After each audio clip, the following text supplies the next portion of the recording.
ناظرین، ان اقساط میں آپ کے سامنے رکھیں کہ قرآن کے نزول سے پہلے زمین، سورج، چاند، آسمان، ستاروں، رات اور دن وغیرہ کے حوالے سے کیا عقائد و نظریات پائے جاتے تھے، اور آج بھی اس حوالے سے کیا عقائد و نظریات پائے جاتے ہیں، اور اس کے برعکس قرآن میں اللہ سبحانہ و تعالیٰ نے کیا بات پیش کی۔ آیا اللہ سبحانہ و تعالیٰ نے قرآن کے ذریعے ان عقائد و نظریات کی تائید و تصدیق کی، یا پھر ان کا رد کرتے ہوئے اصل حقیقت ہر پہلو سے واضح کی؟ لیکن اس کے باوجود آج تک وہی عقائد و نظریات عام ہیں جو قرآن کے نزول سے پہلے تھے۔ ناظرین، ایک بات نہ صرف ذہن میں ہونا لازم ہے بلکہ اسے ہر لمحے مد نظر رکھنا چاہیے۔ قرآن کی دعوت جو کہ بار بار غور و فکر کرنے کا حکم دیتا ہے، بندروں کی طرح نقل کرنے، آنکھیں بند کر کے دوسروں کے پیچھے چلنے سے منع کرتا ہے، لیکن انسانوں کی اکثریت اس کے برعکس اپنے آباء و اجداد سے صدیوں پرانے نسل در نسل منتقل ہوتے عقائد پر نہ صرف ڈٹے ہوئے ہیں بلکہ انہی عقائد و نظریات کو قرآن پر چسپاں کرتے ہیں۔ قرآن سے انہی عقائد و نظریات کو ثابت کرنے کی سر توڑ کوشش کرتے ہیں، آیات کو اپنے انہی عقائد و نظریات پر پوری طرح سے چسپاں کرنے میں دن رات ایک کیے ہوئے ہیں۔ اپنے انہی عقائد و نظریات کے دفاع میں قرآن کی آیات کو من چاہے تراجم و تفاسیر کی صورت میں توڑ مروڑ کر دلائل پیش کرنے میں دن رات لگے ہوئے ہیں، خود کو بدلنے کی بجائے قرآن کو بدلنے کا قصد کیے ہوئے ہیں۔ لیکن ناظرین، یہاں سوال تو یہ ہے کہ اگر یہی پرانے عقائد و نظریات ہی حق و سچ تھے تو پھر قرآن کے اتارنے کا مقصد تو ختم ہو جاتا ہے، کیونکہ یہ بات اٹل حقیقت ہے، جب بھی کوئی نئی بات سامنے آتی ہے تو وہ پہلے سے موجود باتوں کے رد کے طور پر سامنے آتی ہے، نہ کہ ان کی تائید و تصدیق کرنے کے لیے۔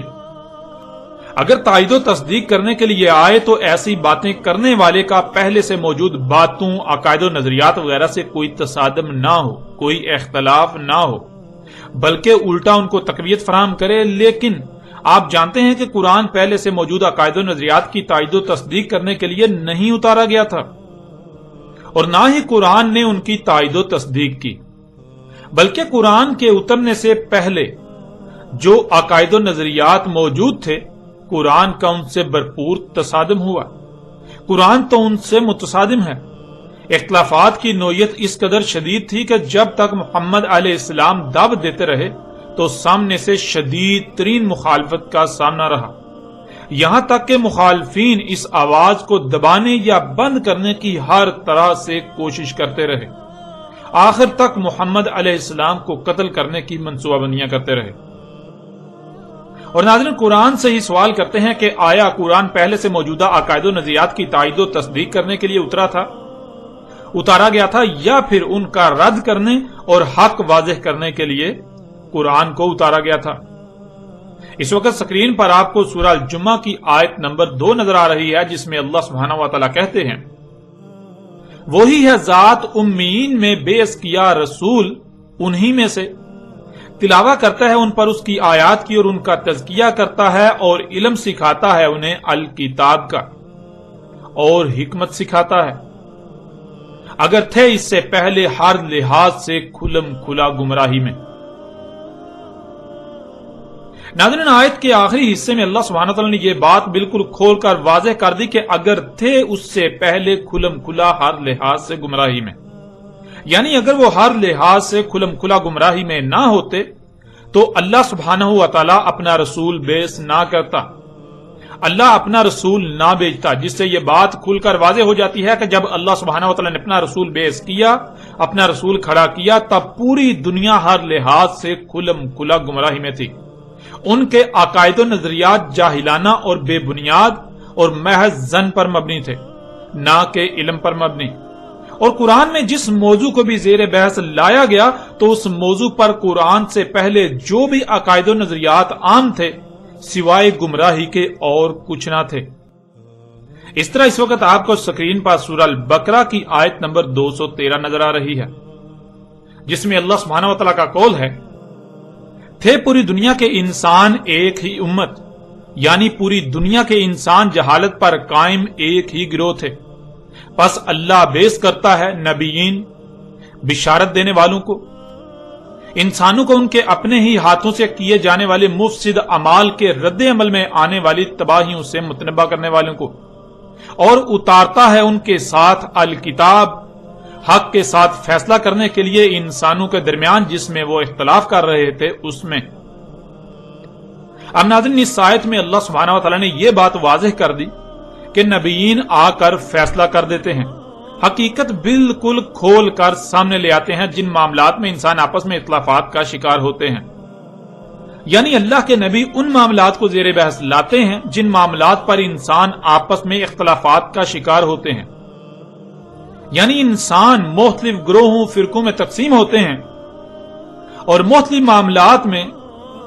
آپس میں ایک دوسرے سے اختلاف کر رہے ہوتے ہیں۔ ہر ایک کا کہنا یہی ہوتا ہے، ہر ایک کا دعویٰ یہی ہوتا ہے کہ اس معاملے میں، اس بات میں صرف اور صرف ہم حق پر ہیں، ہمارا موقف جو ہے وہ درست ہے، حق ہے، باقی سب کے سب باطل ہیں، ایک دوسرے پر الزامات لگا رہے ہوتے ہیں۔ تو ایسی صورت میں اللہ سبحانہ وتعالی اپنے نبیوں کو بیعث کرتا ہے، اپنے نبیوں کو کھڑا کرتا ہے، انہیں بھیجتا ہے۔ تو اللہ کے نبی ان معاملات کو زیر بحث لاتے ہیں جن میں انسان آپس میں اختلاف کا شکار ہوتے ہیں۔ اللہ کے نبی ان معاملات کی حقیقت کیا ہے، حقائق کو بالکل کھول کھول کر سامنے لاتے ہیں۔ ناظرین، اس آیت میں اللہ سبحانہ تعالیٰ نے یہ بات واضح کر دی کہ نبیین آ کر فیصلہ کر دیتے ہیں، حقیقت بالکل کھول کر سامنے لے آتے ہیں جن معاملات میں انسان آپس میں اختلاف کا شکار ہوتے ہیں۔ یعنی اللہ کے نبی ان معاملات کو زیر بحث لاتے ہیں جن معاملات پر انسان آپس میں اختلافات کا شکار ہوتے ہیں، اور اللہ کے نبی ان معاملات کی حقیقت کیا ہے، حقائق کو بالکل کھول کھول کر سامنے لے آتے ہیں، جس سے یہ بات بھی واضح ہو گئی کہ قرآن میں جن معاملات کو، جن باتوں کو زیر بحث لایا گیا، جن پر بھی قرآن بات کر رہا ہے، تو وہ ایسے معاملات ہیں، ایسی باتیں ہیں جن پر اس وقت کے لوگ یا آج کے لوگ یا ہر وقت کے لوگ آپس میں اختلافات کا شکار تھے یا ہیں، اور ہر کوئی حق کا دعوے دار ہے اور دوسرے کو باطل کہہ رہا تھا اور باطل کہہ رہا ہے۔ لیکن قرآن ان کے برعکس، قرآن ان سب کے سب گروہوں فرقوں کے برعکس ان معاملات کی حقیقت کو بیان کرتا ہے۔ قرآن میں ان کے برعکس حقیقت کو بیان کیا گیا۔ اسی کو آپ اس آیت میں بھی دیکھ سکتے ہیں، سورہ نحل کی آیت نمبر 64، اور نہیں اتاری ہم نے تجھ پر کتاب مگر اس لیے کہ تو ان کے لیے ہر بات کو، ہر معاملے کو کھول کھول کر واضح کر دے جس میں بھی یہ اختلاف کر رہے ہیں۔ یعنی کوئی کہتا ہے کہ یہ حق ہے اور کوئی کہتا ہے وہ حق ہے، جو میں بیان کر رہا ہوں وہی حق ہے، اس حوالے سے باقی سب باطل پر ہیں، حالانکہ سب کے سب ہی باطل ہیں، حق کا کسی کو بھی علم نہیں۔ اور ہدایت اور محفوظ کرنے والی ہے ان لوگوں کے لیے جو رسول کی دعوت کو تسلیم کر کے اسی طرح اس پر عمل کرنے والے ہیں۔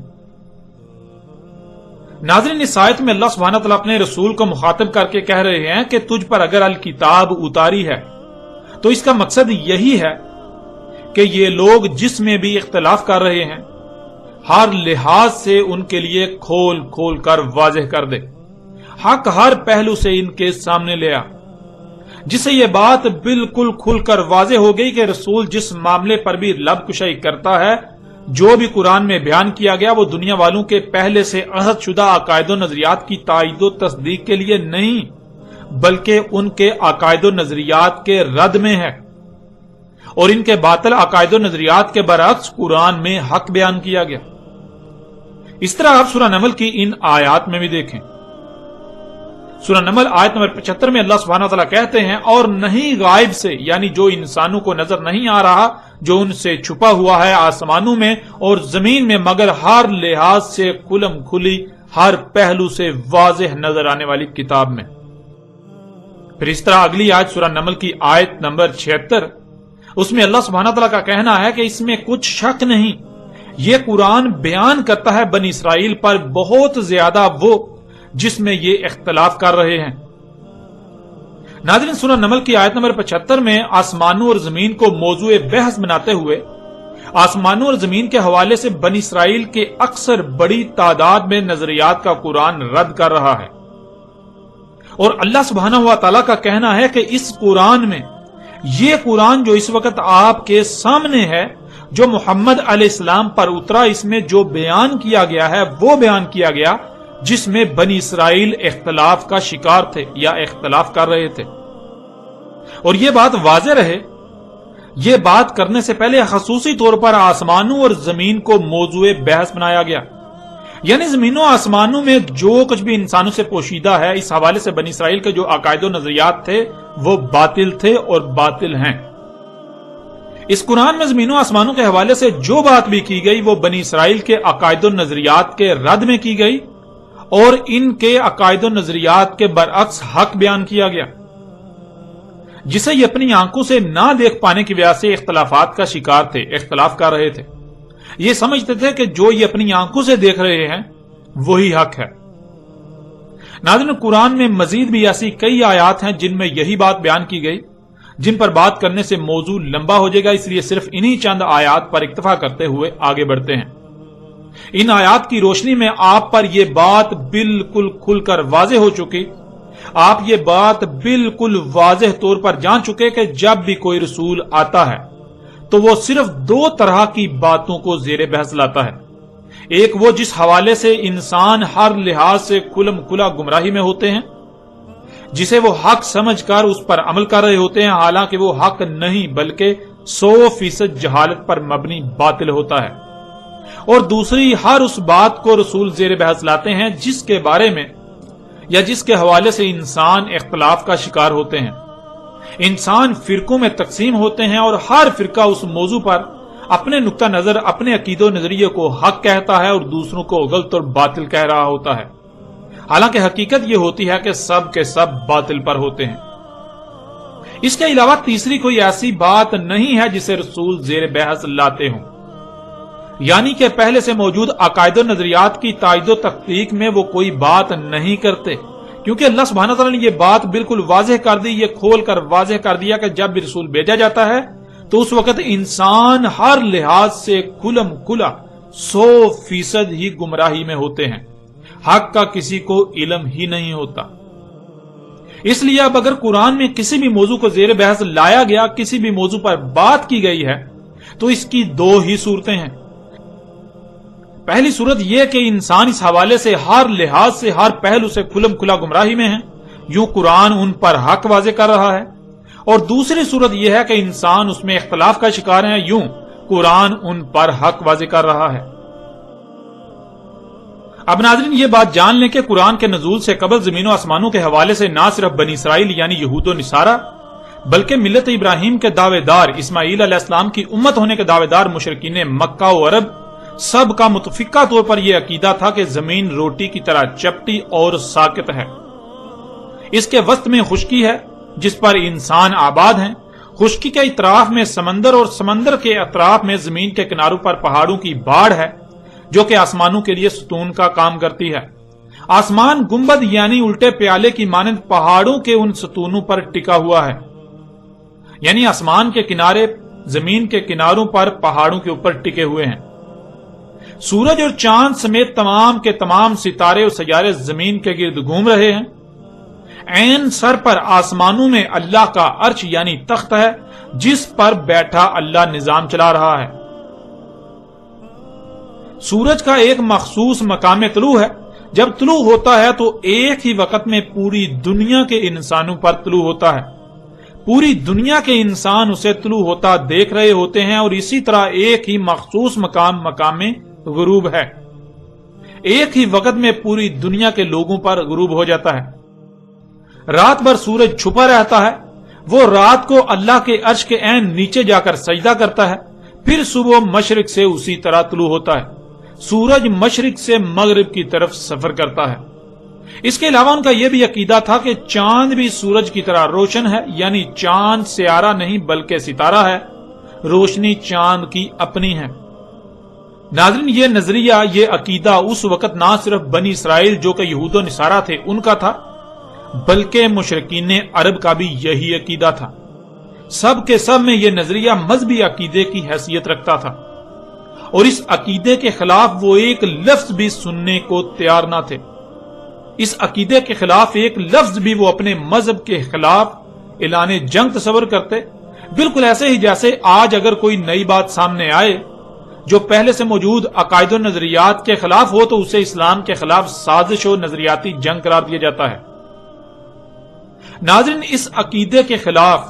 اس لیے ایک لفظ بھی وہ سننے کو تیار نہ تھے، کیونکہ اگر اس عقیدے کا رد ہو جاتا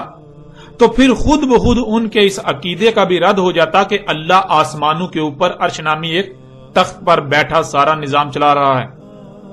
یہ وہ وجہ تھی کہ وہ لوگ اس عقیدے کے خلاف ایک لفظ بھی سننے کو تیار نہ تھے،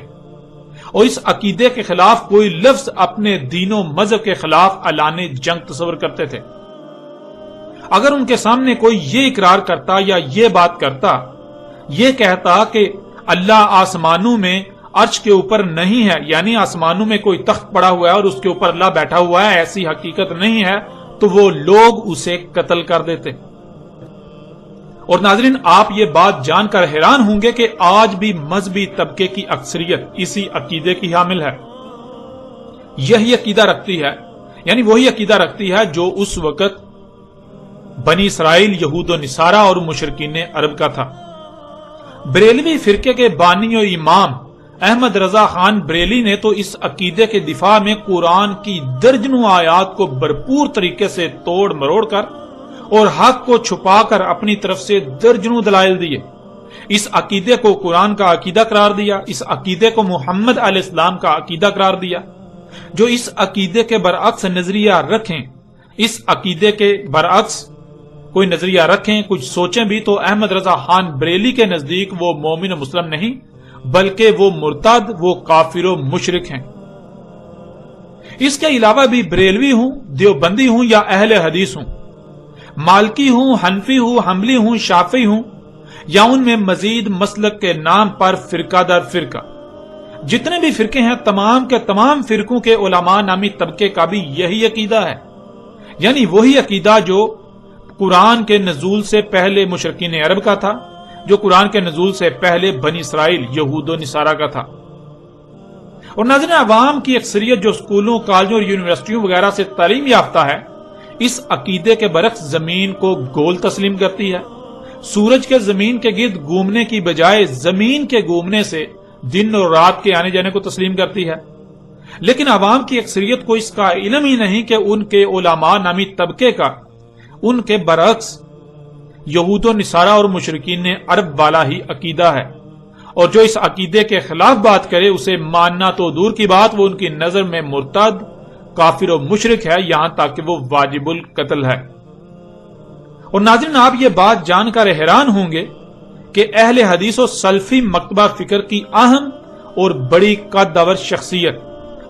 عبدالعزیز بن باز،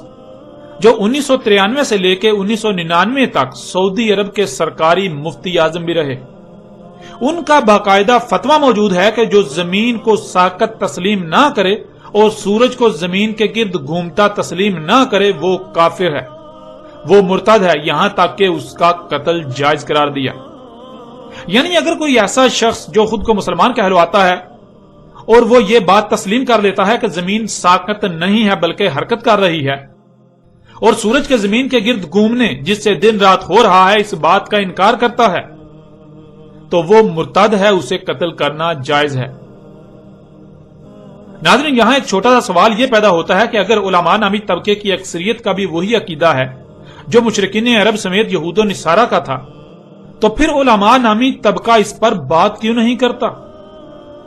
تو ناظرین، اس سوال کا جواب یہ ہے کہ اگر اس موضوع کو زیر بحث لایا جائے گا تو علماء نامی طبقہ آج اس عقیدے کا کسی بھی صورت دفاع نہیں کر سکے گا۔ عیسائیت اپنے اس عقیدے میں اتنی متشدد تھی کہ شروع میں بڑی تعداد میں ایسے لوگوں کو چرچ کے حکم پر قتل و قید کیا جاتا رہا جو اس عقیدے کے خلاف بات کرتے یا اپنی بات کا پرچار کرنے کی کوشش کرتے۔ دنیا عیسائیت میں اسی وجہ سے یہ عقیدہ موضوع بحث بنا اور سائنس نے عیسائیت کے اس عقیدے کے پرخچے اڑا دیے، جس سے دنیا عیسائیت کا عیسائیت سے بھروسہ اٹھ گیا۔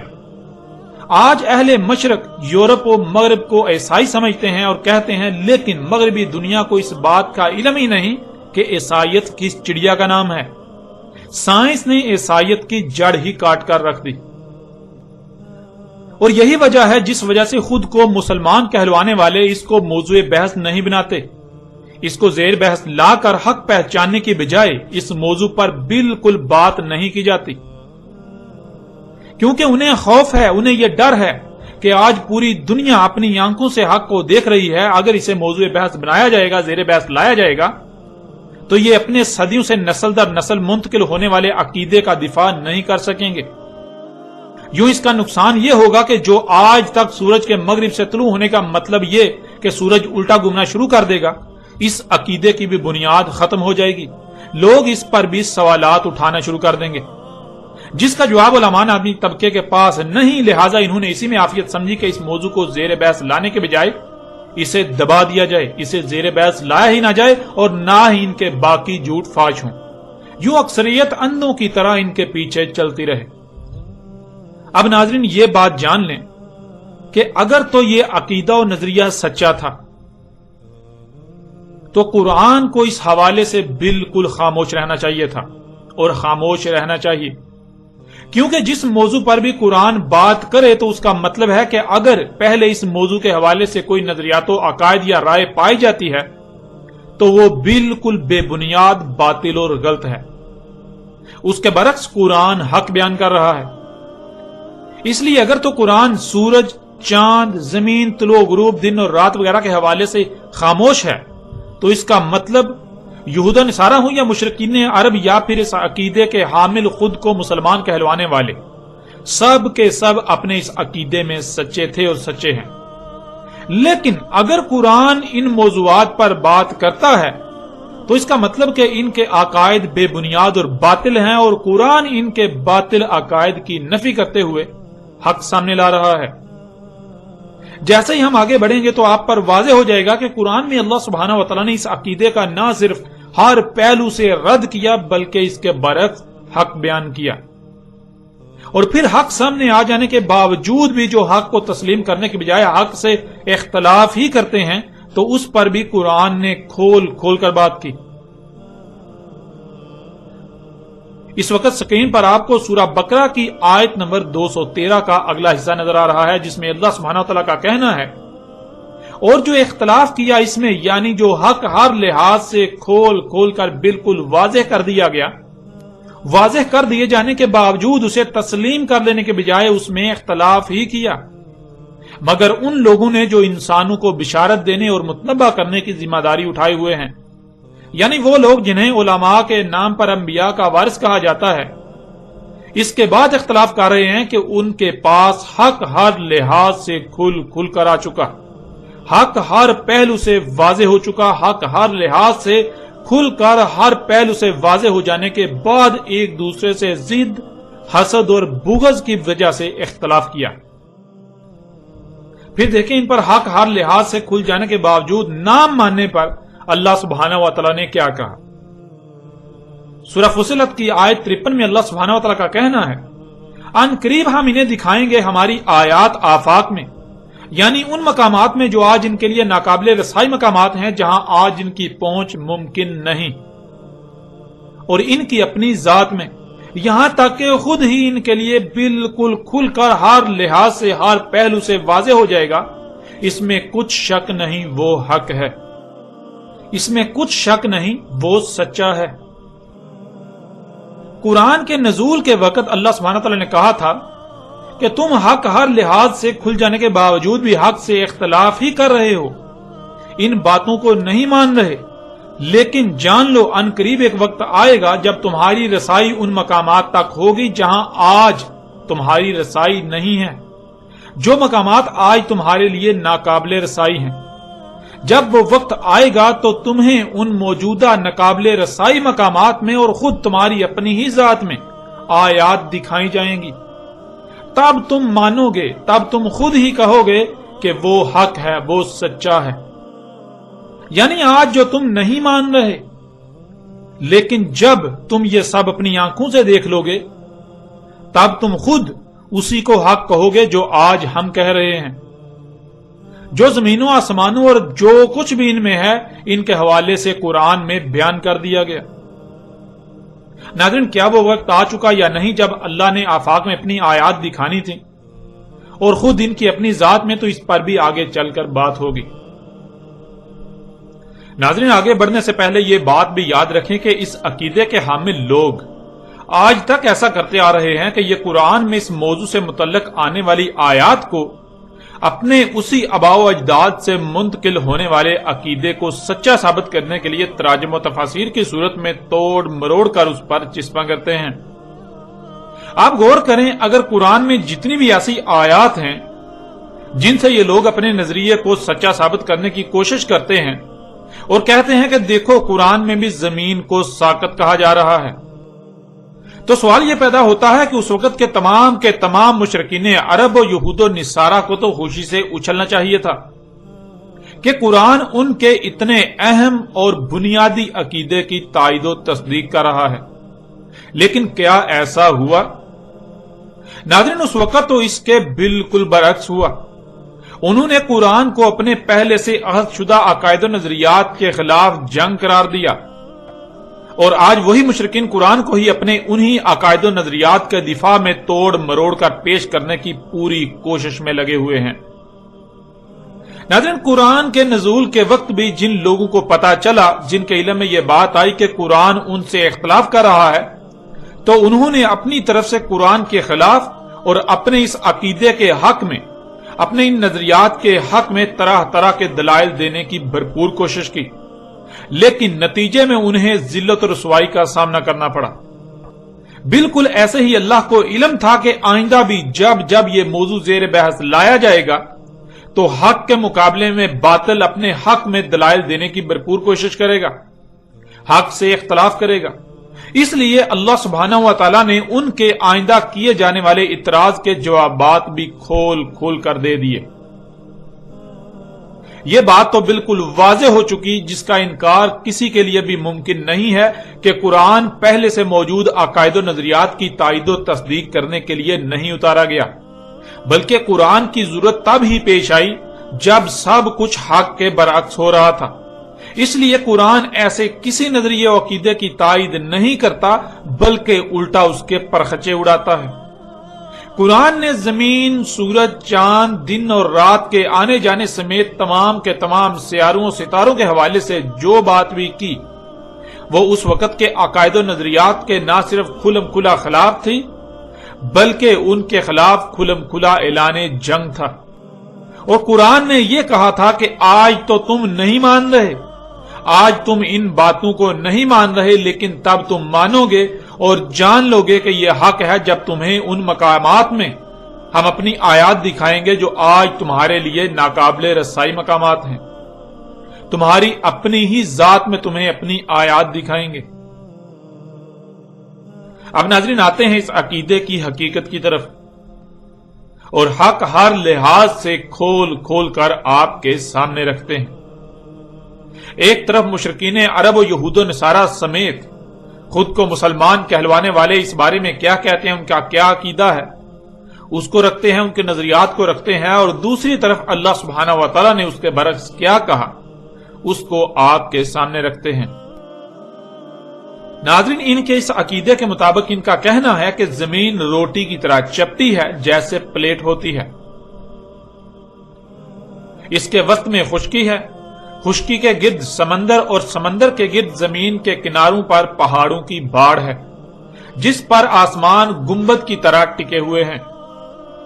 ان کے عقیدے میں نہ صرف زمین چپٹی ہے بلکہ زمین کے کنارے بھی ہیں، اور اسی وجہ سے اس وقت کے لوگ دور دراز کا سفر کرنے سے گریز کرتے تھے کہ کہیں ایسا نہ ہو کہ ہم چلتے چلتے زمین کے کناروں تک پہنچ جائیں اور پھر نیچے جا گریں۔ اس وجہ سے وہ نہ ہی زیادہ سمندروں میں آگے جاتے تھے اور نہ ہی وہ دور دراز سفر کرنے کے بارے میں سوچتے تھے۔ اب ناظرین دیکھیں قرآن اس حوالے سے کیا کہتا ہے۔ کیا قرآن اس بات کی تصدیق و تائید کرتا ہے کہ زمین چپٹی ہے، زمین کے کنارے ہیں، یا پھر قرآن اس کے برعکس کچھ اور کہتا ہے؟ سورہ الحجر کی آیت نمبر 19 اور سورہ قاف کی آیت نمبر 7 میں اللہ سبحانہ وتعالی نے کہا وَالْأَرْضَ مَدَدْنَاهَا، مدد کہتے ہیں جس کا کوئی کنارہ نہ ہو، جس کا کوئی کونا نہ ہو، جس میں ہر لحاظ سے تسلسل ہو۔ یعنی کہ آپ چل رہے ہیں تو ایسا نہیں کہ کنارہ آ جائے، کوئی کونا آ جائے، یا آپ کو آگے سے دائیں بائیں ہونا پڑے، ایسا بالکل نہیں ہے۔ زمین کو ہم نے مدد کیا کہ زمین کا کوئی کونا نہیں ہے، زمین کا کوئی کنارہ نہیں ہے، زمین میں ہر لحاظ سے تسلسل ہے۔ تو ناظرین، اس آیت میں اللہ سبحانہ و تعالیٰ نے کہا ہم نے زمین کو مدد کیا، یعنی ہم نے زمین کو ایسا خلق کیا کہ اس کا کوئی کنارہ نہیں، اس کا کوئی کونا نہیں، جدھر بھی رخ کر کے چلا جائے گا تو اس کا کوئی کونا یا کنارہ نہیں آئے گا، مسلسل چلتے ہی رہو گے۔ زمین کی تمام مخلوقات کا آپس میں ایسا ربط قائم ہے کہ تسلسل قائم ہے، ان میں تسلسل ہے، یعنی زمین کی ہر شے ایک سرکل کا حصہ ہے اور اس سرکل میں تسلسل ہے۔ اب ناظرین غور کریں، اللہ سبحانہ تعالیٰ نے زمین کو ایسا خلق کیا کہ اس کا نہ ہی کوئی کونا ہے اور نہ ہی کوئی کنارہ۔ اگر آپ سفر کرتے ہیں تو خواہ جدھر بھی رخ کر کے چلتے جائیں، آپ کے سامنے نہ تو کوئی کونا آئے گا اور نہ ہی کوئی کنارہ آئے گا، نہ ہی کوئی ایسا مقام آئے گا کہ آپ کو وہاں سے دائیں یا بائیں جانا پڑے یا پھر واپس مڑنا پڑے کہ اس سے آگے اب آپ نہیں جا سکتے۔ یعنی آپ اگر کسی بھی طرف رخ کر کے سفر کریں گے تو اللہ سبحانہ تعالیٰ یہ کہہ رہے ہیں کہ زمین کا کسی قسم کا نہ ہی کوئی کونا آئے گا، نہ ہی کوئی کنارہ آئے گا، زمین کا کوئی اختتام آئے گا ہی نہیں، تم چلتے جاؤ گے، چلتے جاؤ گے، چلتے جاؤ گے، چلتے ہی جاؤ گے۔ ناظرین آپ غور کریں، وہ کون سی ایسی شے ہے جس کا کوئی کنارہ نہیں ہوتا، جس کا کوئی کونا نہیں ہوتا، جس پر اگر چلا جائے تو چلتے ہی رہیں گے، چلتے ہی رہیں گے۔ ناظرین جب آپ غور کریں تو دیکھیں، اگر کوئی سیدھی شے ہے تو ظاہر ہے اس کا ایک اول ہے اور اس کا ایک آخر ہے، یعنی یہ ایک سٹارٹ ہوگا، یعنی ایک کونا ہوگا جہاں سے آپ سفر شروع کریں گے اور چلتے چلتے آپ آگے دوسری طرف کونے پر پہنچ جائیں گے، دوسری طرف آگے کنارہ آ جائے گا۔ اور آپ غور کریں کہ اگر کسی شے میں کوئی کونا کنارہ نہیں آتا، صرف تسلسل ہی آتا ہے، آپ چلتے ہی جائیں، چلتے ہی جائیں، یعنی سیدھا رخ کر کے چلتے ہی جائیں، چلتے ہی جائیں، چلتے ہی جائیں، تو وہ ایک دائرہ سامنے آئے گا، یعنی وہ دائرہ ہی واحد ایسی شے ہے کہ جس پر آپ چلتے جائیں تو کوئی کنارہ یا کونا سامنے نہیں آئے گا۔ اور زمین پر جدھر بھی رخ کیا جائے تو ہر طرف ہی دائرہ سامنے آئے گا، جس کا مطلب بالکل واضح ہو جاتا ہے کہ اللہ سبحانہ و تعالیٰ نے اس آیت میں بالکل واضح الفاظ میں یہ بات کی کہ زمین گیند کی طرح گول ہے، زمین ایک گولا ہے، تم جدھر بھی رخ کر کے چلو گے تو تمہیں نہ ہی کوئی کنارہ ملے گا، نہ ہی کوئی کونا تمہارے سامنے آئے گا، تم چلتے ہی جاؤ گے، چلتے ہی جاؤ گے، چلتے ہی جاؤ گے۔ اب ناظرین اگر تو زمین چپٹی ہے اور پھر اس پر چلا جائے، کوئی اس کا کنارہ نہ آئے، چلتے ہی جائیں، چلتے ہی جائیں، چلتے ہی جائیں، لیکن آپ اپنی آنکھوں سے دیکھ رہے ہیں اگر زمین چپٹی ہو اور اس کا کوئی کنارہ نہ ہو تو پھر سورج کیوں طلوع ہوتا اور غروب ہوتا ہوا نظر آ رہا ہوتا ہے، کہ سورج زمین کے نیچے سے اوپر آ رہا نظر آ رہا ہوتا ہے اور پھر اوپر سے نیچے زمین کے، یعنی زمین کے کناروں سے نیچے چھپتا ہوا نظر آ رہا ہوتا ہے، جس سے یہ بات بالکل واضح ہو جاتی ہے کہ زمین چپٹی نہیں ہے، بلکہ زمین پر جدھر بھی رخ کر کے چلا جائے گا تو دائرہ ہی سامنے آئے گا۔ یوں بالکل واضح ہو جاتا ہے کہ زمین گیند کی طرح گول ہے، زمین ایک گولا ہے۔ ناظرین اسی حقیقت کو اللہ سبحانہ و تعالیٰ نے قرآن میں ایک اور پہلو سے بھی بیان کر دیا۔ سورہ نوح کی آیت نمبر 19 میں اللہ سبحانہ و تعالیٰ کا کہنا ہے وَاللَّهُ جَعَلَ لَكُمُ الْأَرْضَ بِسَاطًا، اور اللہ ہے کر دیا تمہارے لیے زمین کو بساط۔ ناظرین اس آیت میں لفظ بساط انتہائی غیر معمولی لفظ ہے جو چونکا دینے والا ہے۔ بساط بسط سے ہے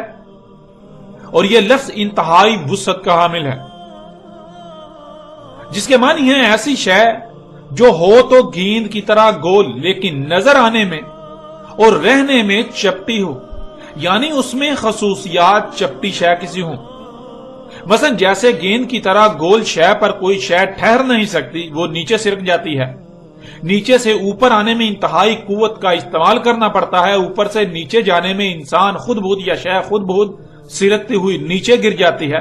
اس کے اوپر ٹھہرتی نہیں، نیچے گر جاتی ہے۔ اس کے برعکس شے ہو تو گیند کی طرح گول لیکن اس میں خصوصیات چپٹی شے والی ہوں، آپ چل رہے ہوں تو نہ ہی ڈلوان کا احساس ہو اور نہ ہی چڑھائی کا احساس ہو. بالکل ایسے ہی چل رہے ہوں جیسے سپاٹ شے پر چلا جاتا ہے یا سپاٹ شے پر رہا جاتا ہے. آپ بالکل ایسے ہی رہ رہے ہوں کہ جیسے گویا کہ آپ کسی گول شے پر نہیں بلکہ سپاٹ شے پر رہ رہے ہیں. پھر ناظرین بساط کے معنی ہے کسی کو اپنی طرف کھینچے رکھنا، تاکہ جیسے گیند نما گول شے پر اشیاء نیچے ہی نیچے سے رکھتی ہیں تو ایسے اپنی طرف کھینچے رکھنا کہ اشیاء نیچے نہ سرکیں بلکہ اس کی طرف کھینچی رہیں، جیسے وہ کسی گول شے پر نہیں بلکہ سپاٹ شے پر پڑی ہیں. گول کی بجائے سپاٹ شے پر اشیاء پڑی ہوئی ہیں. تو ناظرین بساط کہتے ہیں کہ شے ہو تو گیند کی طرح گول، ایک گولا، لیکن وہ نظر آنے میں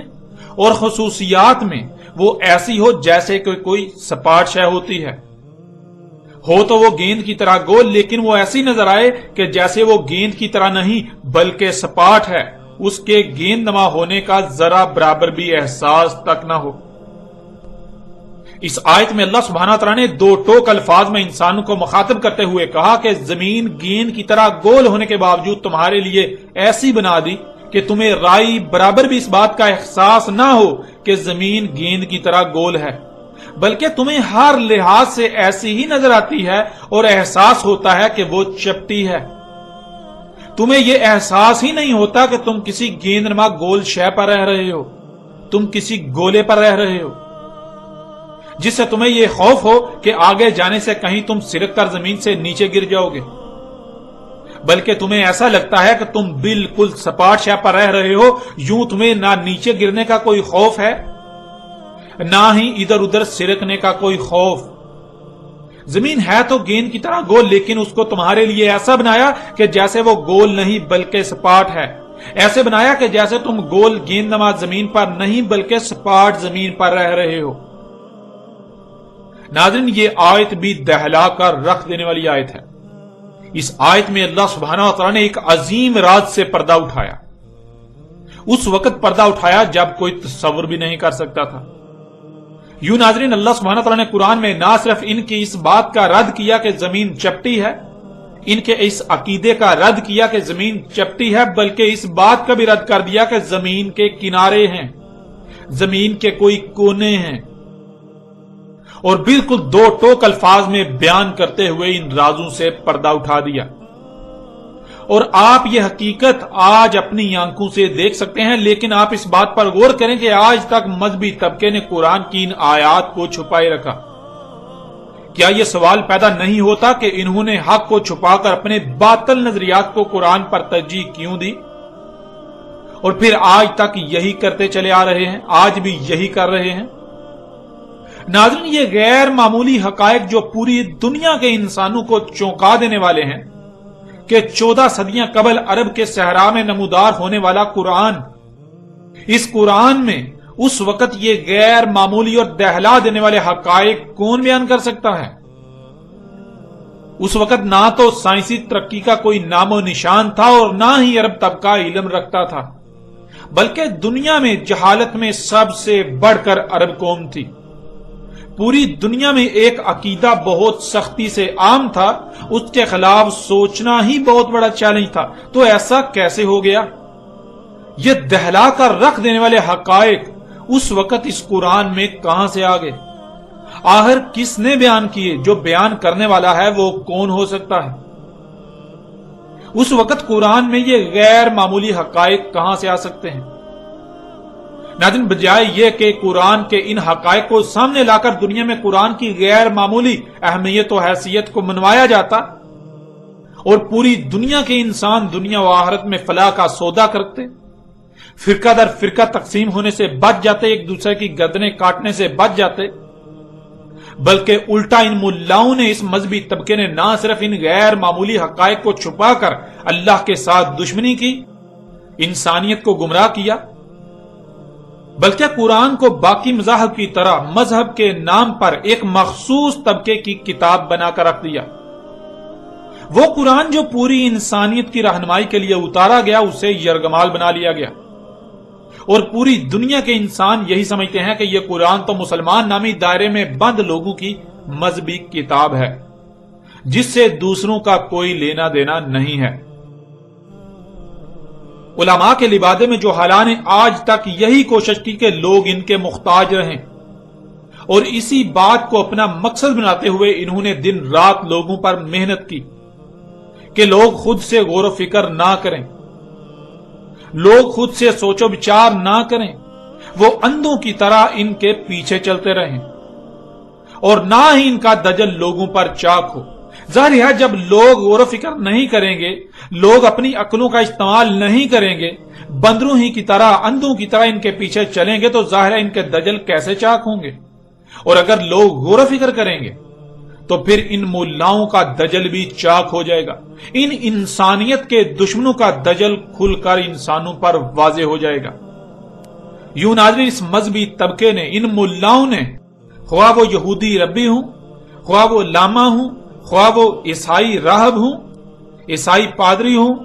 خواہ وہ ہندو پنڈت ہوں، یا پھر مسلمانوں کے مذہبی علماء، یا جتنے بھی ایسے لوگ ہیں، انہوں نے اسی بات کے اوپر فوکس کیا، اسی کو اپنا مقصد بنائے رکھا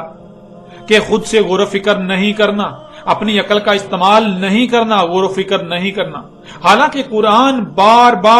بار ایک ہی بات پر زور دیتا ہے کہ کسی کے بھی پیچھے اندھوں کی طرح مت چلو، بلکہ خود سے غور و فکر کرو۔ لیکن یہ لوگ قرآن کے برعکس یہ کہتے ہیں کہ خود سے غور و فکر کرو گے تو گمراہ ہو جاؤ گے، بلکہ آنکھیں بند کر کے اپنے آباء و اجداد کے ہی پیچھے چلو۔ جو آباء و اجداد سے چلا رہا ہے اس کے خلاف ایک لفظ بھی مت سوچنا، اور اگر کوئی ایسا کرتا ہے تو اس پر فتووں کی برمار کر دی جاتی ہے، اس پر فتووں کی بوچھاڑ کر دی جاتی ہے، اس کے خلاف سب کے سب ایک ہی صف میں کھڑے ہو کر محاذ کھول دیتے ہیں، اور اس کے ساتھ دشمنی میں اسے نقصان پہنچانے کے لیے کسی بھی حد تک جانے سے گریز نہیں کرتے۔ ناظرین، اب حقیقت آپ کے سامنے ہے۔ ایک طرف ان کا عقیدہ ہے کہ زمین روٹی کی طرح چپٹی ہے اور اس کے کنارے ہیں، اور ان کے برعکس اللہ سبحانہ وتعالی نے قرآن میں بالکل واضح کر دیا، دو ٹوک الفاظ میں یہ راز کھول کر رکھ دیا کہ زمین چپٹی نہیں بلکہ زمین گیند کی طرح گول ہے، زمین ایک گولا ہے جس کے کوئی کنارے نہیں ہیں۔ ناظرین، بڑھتے ہیں آگے اور اس عقیدے کے حوالے سے ان کے مزید کیا نظریات ہیں ان پر بھی روشنی ڈالتے ہیں۔